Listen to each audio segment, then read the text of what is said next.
वेदों, पुराणों में और ग्रंथों के अंदर ब्रह्म मुहूर्त को एक शुभ मुहूर्त माना गया है।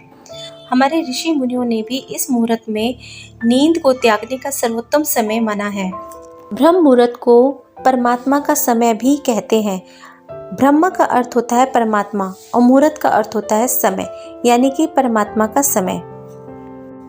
ऋषि मुनियों के अनुसार इस समय ध्यान साधना करना सबसे ज़्यादा लाभकारी सिद्ध होता है और ये समय हमारे पूजा पाठ के लिए भी सबसे उत्तम है।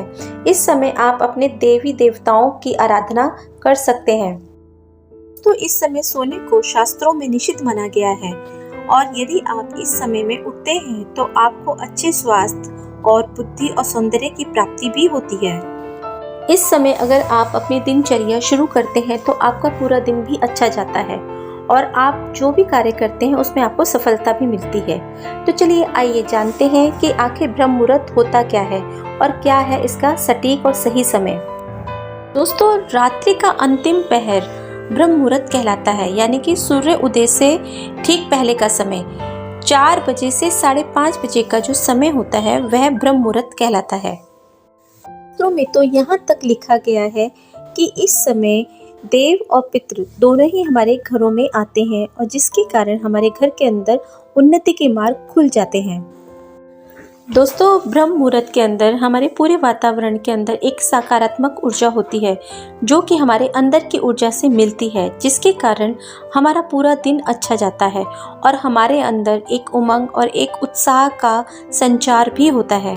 दोस्तों, अगर मैं ये बोलूं कि ब्रह्म मुहूर्त में उठने वाला प्रत्येक व्यक्ति एक अच्छे जीवन और आध्यात्मिक जीवन को जीता है तो शायद ये कहना गलत नहीं होगा।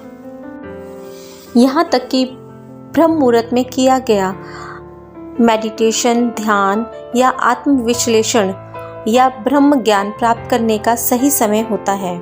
तक कि ब्रह्म मुहूर्त में उठने वाले व्यक्ति का शारीरिक विकास और मानसिक विकास दोनों ही बहुत अच्छी तरीके से होता है। शास्त्रों के अनुसार ब्रह्म मुहूर्त में सैर करने से सजीवन प्राण शक्ति हमारे शरीर के अंदर प्रवेश करती है, जिससे कि हमारे शरीर व हमारे मन पर एक सकारात्मक प्रभाव पड़ता है। दोस्तों, ब्रह्म मुहूर्त में किया गया व्यायाम या कसरत हमें कई गुना फल देने वाली होती है, क्योंकि सुबह के समय वायु में ऑक्सीजन की मात्रा बहुत ज़्यादा बढ़ी हुई होती है, हमारे फेफड़ों के लिए शुद्धि के लिए बहुत ज़रूरी होती है। के अनुसार जितने भी बड़े बड़े साधक या विद्वान हुए हैं वह अपना दिनचर्या ब्रह्म मुहूर्त में ही शुरू करते हैं, जिससे कि उनके हर कार्य के अंदर उन्हें सफलता प्राप्त होती है। ऋग्वेद के अनुसार ब्रह्म मुहूर्त में उठने वाले प्रत्येक व्यक्ति की आयु लंबी होती है और ध्यान देने वाली बात ये भी है कि इस समय रजोगुण और तमोगुण की मात्रा भी कम होती है और जिससे कि हमारे मन में उठ रहे बुरे विचार भी सात्विक और शांत हो जाते हैं। के अनुसार ब्रह्म मुहूर्त में बहने वाली वायु चंद्रमा के अमृत कण से युक्त होने के कारण अमृत तुल्य हो जाती है, जो हमें अमृत वायु बनकर हमारे शरीर को स्पर्श करती है। ब्रह्म मुहूर्त को परमात्मा का समय भी कहते हैं। ब्रह्म का अर्थ होता है परमात्मा और मुहूर्त का अर्थ होता है समय, यानी कि परमात्मा का समय। ऋषि मुनियों के अनुसार इस समय ध्यान साधना करना सबसे ज़्यादा लाभकारी सिद्ध होता है और ये समय हमारे पूजा पाठ के लिए भी सबसे उत्तम है।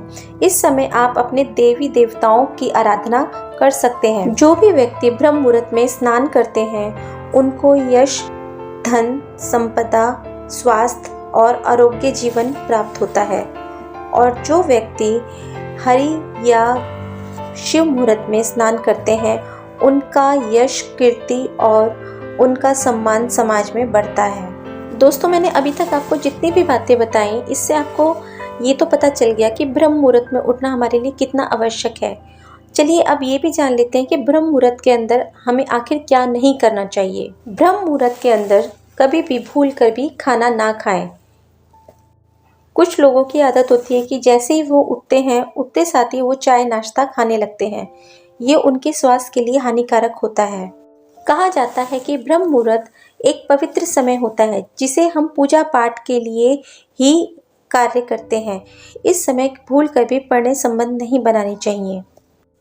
दोस्तों, इस समय व्यक्ति का दिमाग जागृत अवस्था में होता है, इसलिए बेहतर यही होता है कि अगर आप इस समय किसी भी योजना, किसी भी कार्य को सोच रहे हैं, विचार कर रहे हैं, तो उसको भली भांति आप पूरा भी कर सकते हैं।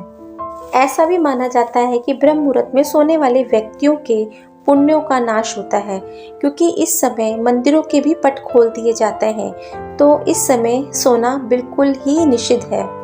ना तो आप अपने मन में कोई भी बुरे विचारों को लाएं या किसी के बारे में बुरा सोचें। अगर आप पूजा कर रहे हैं या मंत्र उच्चारण कर रहे हैं तो ब्रह्म मुहूर्त में उनको आप मन में ही करें। इससे आप वातावरण की शांति भंग करने से बच सकेंगे। दोस्तों, इस प्रकार से मैंने जितनी भी आपको बातें बताई हैं, आध्यात्मिक रूप से, वैज्ञानिक रूप से या शास्त्रों की दृष्टि से, अगर आप ब्रह्म मुहूर्त में उठते हैं तो आपका शारीरिक विकास और आपका बौद्धिक विकास तो होता ही है, साथ ही आप बीमारियों से भी दूर रहते हैं और आप पूरे दिन के लिए, पूरे समय के लिए एनर्जेटिक महसूस करते हैं। अगर आप भी ब्रह्म मुहूर्त में उठते हैं तो प्लीज़ कमेंट्स में ज़रूर बताएं कि इससे आपको कौन कौन से लाभ हुए हैं। आपके द्वारा कही गई बातों से दूसरों को भी लाभ पहुंच सके और वो भी इससे फ़ायदा ले सकें। करें योग, रहें निरोग। धन्यवाद।